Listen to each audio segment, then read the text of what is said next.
It's the dictionary. Dictionary. It's the dictionary. Dictionary. It's the dictionary. Dictionary. It's the dictionary. It's the dictionary. Hello, word nerds, and welcome to another episode before the F's are airing. This is a bonus episode for more new words from Merriam Webster. This is the third episode of the new words. If you want to go listen to the other two, I think they're just the previous two episodes. A rehash. Merriam Webster added 690 new words to their dictionary in September of 2023. This is airing in August of 2024, and I talked about the digital world, and I talked about the slang and informal, and in this episode, it's going to be a quick one, a short one. We are talking about the analog world. The analog world, the best world where we get to be real things and not zeros and ones. Okay, the first one. It's UAP, all caps. It is an abbreviation or a noun, and it is unidentified aerial phenomena. Phenomenon. In parentheses, it says a mysterious flying object in the sky that is sometimes assumed to be a spaceship from another planet. But it's unidentified, so we don't know what it is. I remember when this happened a year ago, everybody was like, we are now calling UFOs UAPs. But it's pretty hard to get the word UFO or the letters UFO out of cultural vernacular and stuff. But yeah, they're trying to push UAP because it's unidentified aerial phenomenon. Boop boop ba doo doo.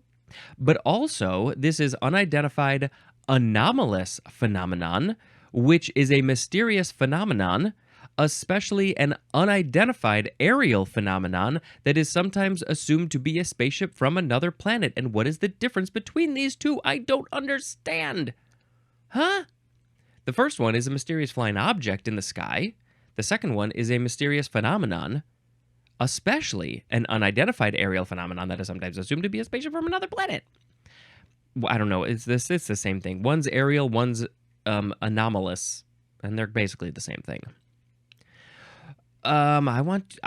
Basically, we see a thing flying, we see a thing in the air, we don't know what it is, so we have to call it unidentified. We want to think it's a spaceship, but it could be something else, and we don't know, and there's some stuff that are still unidentified, and that is so crazy.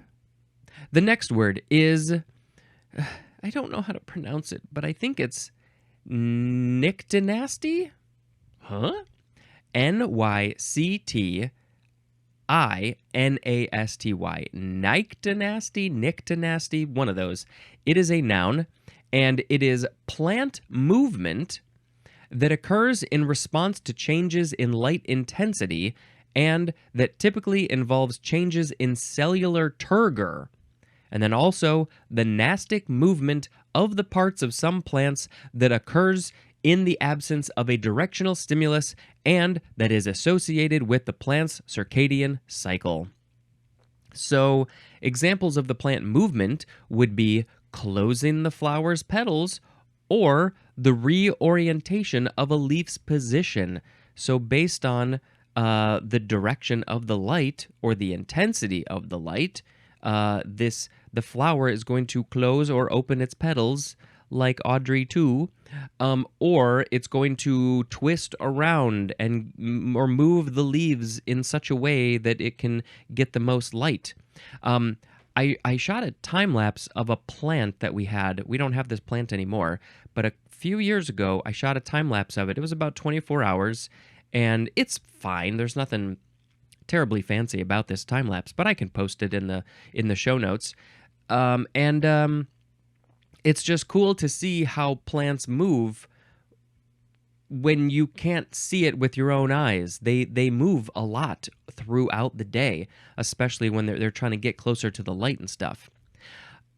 So I guess that movement. Oh, there's more. Did I read that part? Yeah, I think I did. So yeah, they have a circadian rhythm just like we do, a circadian cycle, day, night, day, night. There's not so much light at night, and so they close up and go to sleep, pretty much. It's so interesting that this is a new word I mean, they have been doing this for a long time. Did humans just not have a name for it? That's kind of weird.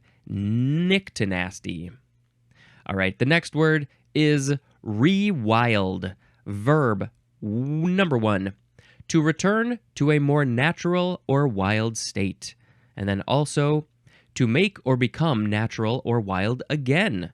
Specifically, to increase biodiversity and restore the natural processes of an ecosystem, typically by reducing or ceasing human activity and reintroducing plant and animal species. Ooh, there was a lot of stuff there.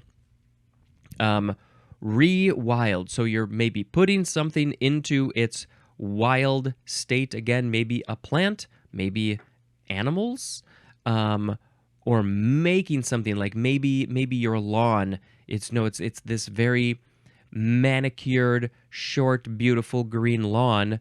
But if you rewild it, then maybe you're letting all the natural grasses and flowers grow, and so animals and pollinators and birds and all those things can have a place to do their stuff.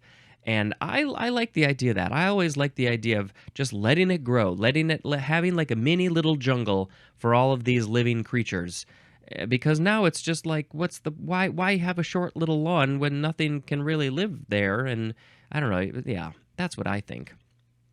Number 2 for rewild is to return to the wild, and the example would be an animal. Yeah, I accidentally jumped ahead. So maybe you found an injured bird with a wing that can't do so much, and then you fix it up, or the vet fixes it up, and then you say, okay, now go be wild, go live with your friends and your family, go fly now that you are healed, go be wild and not domesticated. Goodbye, I love you, see you later. That's rewild. Next is crate dig, 2 words with a hyphen. This is a verb, and it means to shop for rare, vintage, or obscure recordings, especially by searching through crates of second-hand merchandise.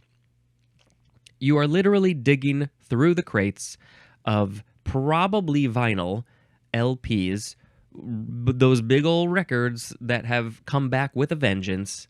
We all need to have our vinyl. Yeah, this is definitely a new one to our 21st century brains. We weren't crate digging back in the day, but now, like, ooh, I'm gonna dig through all the crates. I mean, people probably spend hours and hours a week doing this, trying to go find those rare things. It's not really what I'm doing. Next is tiny house, 2 words, noun.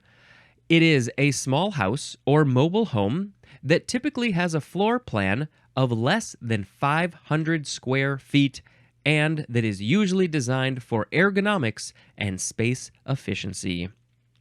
These things are so cool. We were definitely talking for a long time about moving into a tiny house. There's lots and lots of thoughts about that. I don't know if it's going to happen.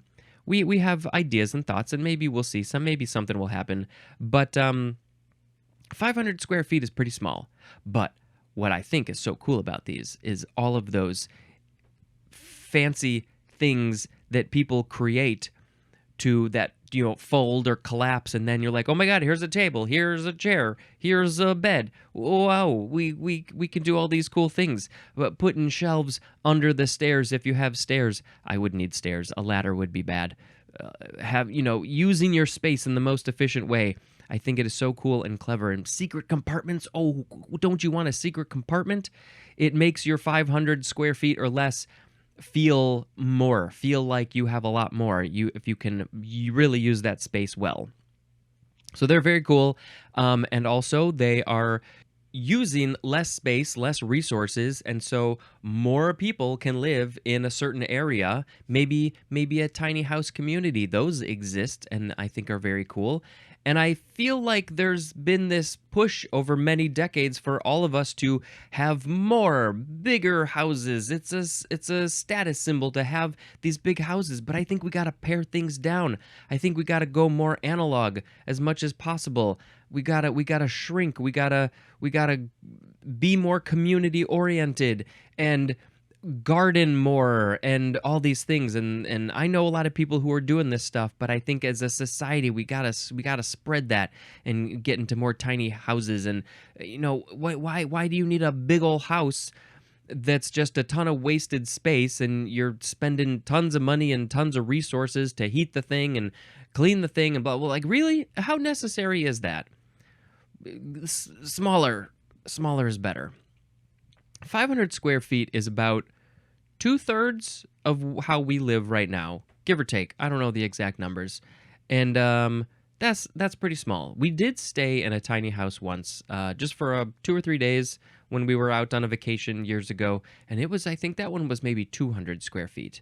And we were like, this is small. This is small. Don't know if I could do that. Okay, the last one in this pre-F bonus of new words from the analog world is jorts. This is a funny one to end on. Jorts. It is a plural noun, and it is shorts made of denim or jean. And it also just jean shorts. We can't say jean shorts. We need to, or we are required to combine those words, make a portmanteau of jean shorts. So now we say jorts. I do not own any jorts. I don't think I own any jeans at all. I mean, I've maybe worn jorts a long time ago. Maybe if your jean pants, your jants, are getting some holes in the knees, maybe just cut off the bottoms, and then you got yourself some jorts made from jants. Why aren't we using jants? Let's bring that to existence. But then what do you do? Maybe with the bottoms that go over your shins, maybe you can make sleeves. And then you can have Jeeves. Ask Jeeves. Okay, those were all the words. Hey, thanks for checking this out. Please subscribe and share and comment and like and write and review and all those fun, awesome things to make me happy. All right, this has been Spencer dispensing information. Goodbye.